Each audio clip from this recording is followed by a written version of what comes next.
Hi hello മക്കളെ, അപ്പോൾ എല്ലാവർക്കും ഒരിക്കൽ കൂടി എൻ്റെ കൊച്ചു യൂട്യൂബ് ചാനലിലേക്ക് സ്വാഗതം. അപ്പോൾ എന്നെ ഫോളോ ചെയ്യാനും സപ്പോർട്ട് ചെയ്യാനും മറക്കല്ലേ. പതിവില്ലാതെ പൂജാമുറിയിൽ കയറി ബാലൻ കൃഷ്ണ ഭഗവാനെ ഒരുങ്ങിയെത്തിയ ദേവി അത് കണ്ട് അന്തിച്ചു നിന്നു പോയി. എല്ലാം നേരെയാക്കാനും ഓണാഘോഷം നല്ല രീതിയിൽ നടത്താനുമുള്ള ബാലൻ്റെ ചെറിയൊരു കൈക്കൂലിയായിരുന്നു അത്.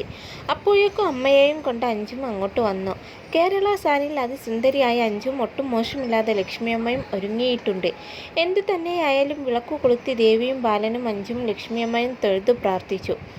ഓണക്കോടിയൊക്കെ ഉടുത്ത് മുറ്റത്തെ മാവിൻ ചുവട്ടിലിരിക്കുകയാണ് ശിവനും ഹരിയും. അപ്പോഴും രണ്ടുപേരും സംസാരിക്കുന്നത് ഇനി എന്തു ചെയ്യും എന്ന കാര്യങ്ങളാണ്. ഉണ്ടായിരുന്ന ജോലി പോയി, ബിസിനസ്സിലേക്ക് ഇറങ്ങാതെ രക്ഷയില്ല എന്ന അവസ്ഥയായി. എങ്ങനെ ബാലേട്ടനെ നാണം കെടുത്താതെ പൈസ ഉണ്ടാക്കും എന്ന ചിന്തയിലാണ് രണ്ടുപേരും. അപ്പോഴാണ് കണ്ണൻ അങ്ങോട്ട് വരുന്നത്. ഹരിയെയും ശിവനെയും കഴിയാക്കിയ കണക്കിന് കിട്ടി. 3 പേരും സംസാരിച്ചു കൊണ്ടിരിക്കുമ്പോഴാണ് ബാലേട്ടൻ വിളിക്കുന്നു എന്ന് പറഞ്ഞ് ദേവി അങ്ങോട്ട് വരുന്നത്. എല്ലാവർക്കുമുള്ള ഓണക്കോടിയുമായി നിൽക്കുകയായിരുന്നു ബാലൻ. ആദ്യം ദേവൂട്ടിക്കുള്ളത് കൊടുത്തു, പിന്നെ അമ്മയ്ക്ക്, അത് കഴിഞ്ഞ് അപ്പുവിനും ഹരിക്കും, ശിവനും അഞ്ജുവിനും കണ്ണനും എല്ലാം കൊടുത്തു. എല്ലാവരും സന്തോഷത്തോടെ നിൽക്കുമ്പോഴും അപ്പുവിൻ്റെ മുഖത്ത് മാത്രം എന്തോ ഒരു വാട്ടം പോലെ. ഒന്നും മിണ്ടാതെ അപ്പു മുറിയിലേക്ക് പോയി. പിന്നാലെ വന്ന ഹരി കാര്യം തിരക്കി. നല്ല ഒരു ദിവസമായിട്ട് ഡാഡിയും മമ്മിയും മോളെ കാണാൻ വന്നില്ലല്ലോ, അവളുടെ ആദ്യത്തെ ഓണമല്ലേ എന്നൊക്കെയാണ് അപ്പു പറയുന്നത്.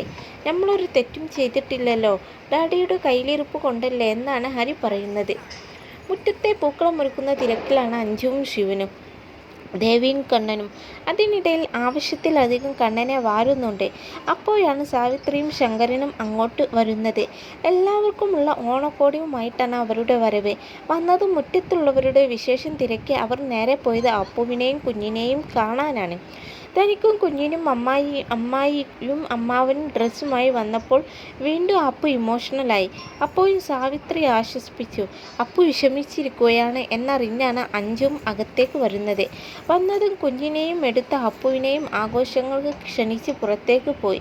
പിന്നെ ഒന്നിച്ച് പൂക്കളം ഒരുക്കിയും ഊഞ്ഞാലാടിയും തിരുവാതിര കളിച്ചു ഒന്നിച്ചിരുന്നു ഓണം ആഘോഷിക്കുകയായിരുന്നു എല്ലാവരുടെയും മുഖത്ത് നിറഞ്ഞ സന്തോഷവും സമാധാനവും കാണാം.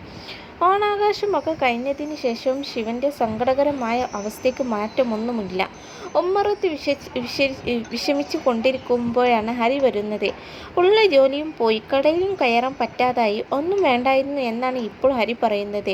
എന്തെങ്കിലും ഒരു വഴി കണ്ടെത്തിയേ പറ്റൂ എന്നാണ് ശിവൻ പറയുന്നത്. പക്ഷെ ആലോചിച്ചിട്ടൊരു എത്തും പിടിയും കിട്ടുന്നില്ല. നാളെ രാവിലെ ആകുമ്പോഴേക്കും ഒരു തീരുമാനം പറയണം.